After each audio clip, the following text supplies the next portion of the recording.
Ooh. So today we're going to do a little bit of soldering again. This time around I'm not going to do the fast forward. I was going a little bit too fast, so I don't think it was really clear exactly what I was doing. Been soldering for about 20 years now. Mostly just metal frames, titanium soldering, stuff like that. A little bit of plastic work. And I guess this is just a little bit of an inside look as to what we do at McCray. Some of the clip-ons, mostly I'll be working on clip-ons because I'm really just covering for my tech. He's on vacation right now, and my other tech called in sick yesterday and also today.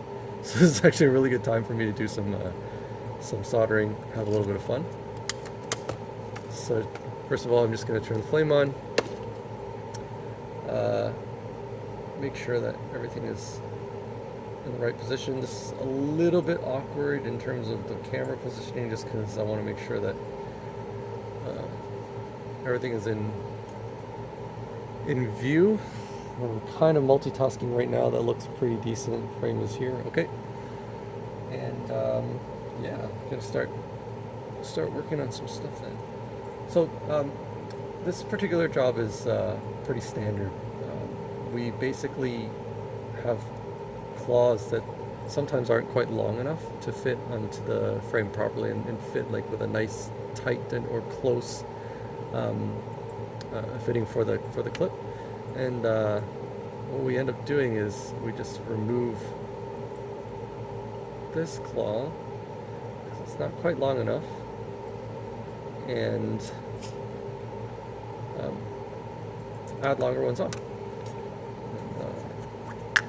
So we have claws that are here. These ones I believe are 12 millimeters, 13 millimeters long. And we just solder it back onto the side.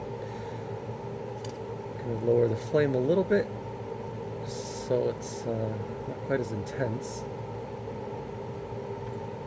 Get a little bit of flux on here. The flux that we use is one of our own products. We keep it here, and to be honest, it's mostly used by us at McCray while doing soldering. This is a gold solder flux from Japan. It's a gold, nickel, and silver combination of metals. Works really, really well for soldering. So once I have the flux, and warm it up a little bit so it's no longer in that solid form, it's in like a little bit more of a liquid form. That will coat over the actual end piece right here, and that reduces the chance of oxidation. You don't really want oxidation when you're soldering, mainly because it gets kind of bubbly, and it ends up just not looking very nice. I mean, it's not a huge deal at the end of the day, mainly because we do go and polish this afterwards. You see, we get a better angle. I don't know if you can see that a little more clearly here.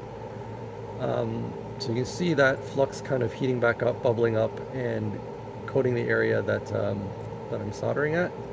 And so now that's a pretty tight and solid solder point. And that's all we do. So have the water close by. That's a lesson hard learned. Always have a water source not far away. Now I'm looking at this right now. I feel that this is a little bit sort of too angled that way, and so I think it was when I was kind of twisting so that the camera could see. So I don't like that. I want it a little bit straighter. So I'm going to just dab this part with a little bit more flux, just to prevent that oxidation from happening. Heat this up a little bit, and I don't really want it to melt completely. I just kind of want it to soften. And you see right there how it made a little bit of a clicking sound. That was actually just the claw twisting a little bit while it heated up. But you'll notice now that this is actually straighter. and I didn't have to actually pluck it off and put it back in. And so one thing you always keep in mind, dip it, because there's always an urge to just kind of grab it and do that, and especially if I'm wearing gloves like this, it just melts it right to your skin. So always, once you've made your adjustment, just dip it right in, and that'll save you a little bit of skin, literally. So the other side, same idea. I want to get rid of this shorter claw, and I'm just going to remove that piece right here, just heat it up. So it's gone, dip it in water, dip it in water. You know, we'll see, you might be able to hear the little sizzle sound as it dips into the water. And then once again, I'm going to grab one of the extended claws and grip that nice and firmly. This is actually a tool that we use. It's me and my dad invented this tool. It's a tweezer with an O-ring, kind of slides in and out, up and down, and it's originally used to grab screws while they're by the head, and in the actual shaft part sticks out, and then you can actually turn and mount a screw, and the screw thread catches the thread within the barrel, and it makes inserting small screws a lot easier. It's actually a really great soldering tool as well.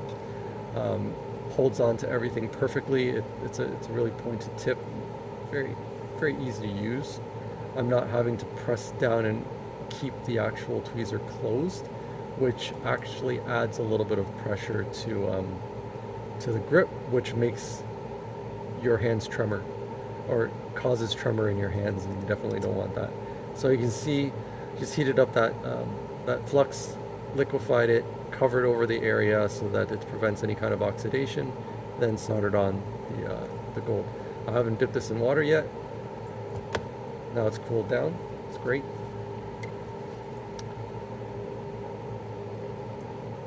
Just gonna add a little bit more flux over on this side. So I'm switching hands. It's useful to be ambidextrous when you're working with this soldering.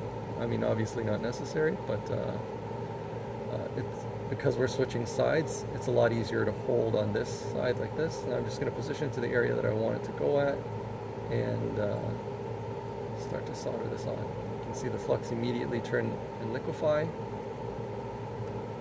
Just going to warm up the actual wire and gold here. Let's heat it up to,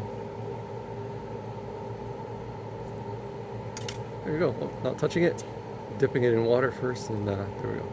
So it's a nice finished solder coil.